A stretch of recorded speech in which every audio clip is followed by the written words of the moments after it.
When trying to reason with faithful believers, especially religious extremists like creationists, we keep hearing the same old arguments over and over and over again, even though we know they've already been shown to be false, fraudulent, and or fallacious, probably by everyone who's ever seen them. If you keep it up, you'll suspect that those who keep repeating these must know by now that all these points have been refuted 1,000 times. I'm Aaron Ra, and this is the Pratt List. This first item on the Pratt List is a biggie. It's the God of the Gaps fallacy, which imagines that science can't explain it, therefore God. That means exactly the same thing as I don't understand it, so it must be magic.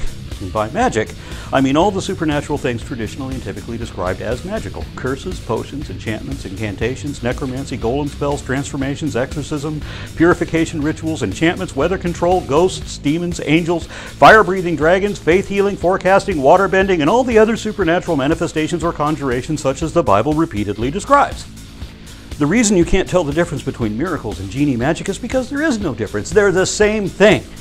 If magic was real, then characters like Spock or Gandalf or Obi-Wan would be able to demonstrate that in some reliable way. Parapsychologists would have actual ectoplasm we could study in the lab, and faith healers would work in hospitals healing amputees. But none of that ever happens because none of it is real. That's why we have dozens of children dying every year because their parents prayed for them instead of seeking medical attention. Prayer is no different than, in fact, it's the same thing as wishing upon a star, and that's why it doesn't work. That's why prophetic seers never predict anything accurately, and religious apologists are always scientifically and historically, ethically, and morally absolutely wrong about absolutely everything. You'll get more reliable results from a magic 8-ball, and that's just a toy based on random chance. If it's unexplained by science, that doesn't mean it's explained by magic. If science can't explain it, religion can't explain it either. Gods and magic don't explain anything anyway. There's never been one time in the history of history where religion ever turned out to be right about anything. All defenders of the faith can do is pretend to know things they don't know and assert empty, baseless speculation as though it were fact. In other words, they can make up lies and talk out of their ass, but that's about it. And once upon a time, our ancestors believed that thunder, lightning, and volcanoes were gods in action, that comets were an omen, that the stars and planets had human characteristics, that sickness was a curse of witchcraft, and that epilepsy was demonic possession. But all that superstitious raving was already wrong even before science gave us the real answers. And in each case, the reality was a revelation of whole new fields of study previously unimagined and vastly more complex than anyone's imagined deity.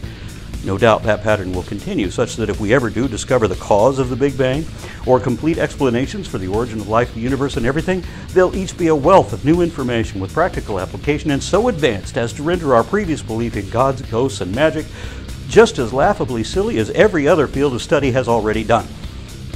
The God of the Gaps fallacy is a logical fallacy composed of a combination of other logical fallacies, beginning with question begging. This is the circular argument routing back to the assumed conclusion. Asking who created the universe, for example, presupposes that someone created it, when that's not even possible. Before you can say that something is possible, there has to be some precedent or parallel or verified phenomenon indicating such a possibility exists.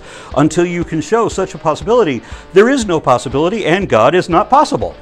The other logical fallacies that make up the God of the Gaps are the arguments from ignorance and incredulity. Incredulity says, I can't believe that, therefore it's not true. But reality stubbornly persists regardless whether you want to accept it or not. Real things don't care if you believe in them. In all the universe, the only thing that requires or desires your faith is a con man trying to take advantage of your confidence. Deceivers seek believers.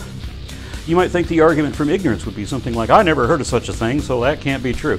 But no, that's actually another combination of fallacies beginning with the false dichotomy, that if it isn't this, then it's got to be that, because I'm not even going to consider that there might be other options. Of course, there usually are other options, and the right answer is often one of them.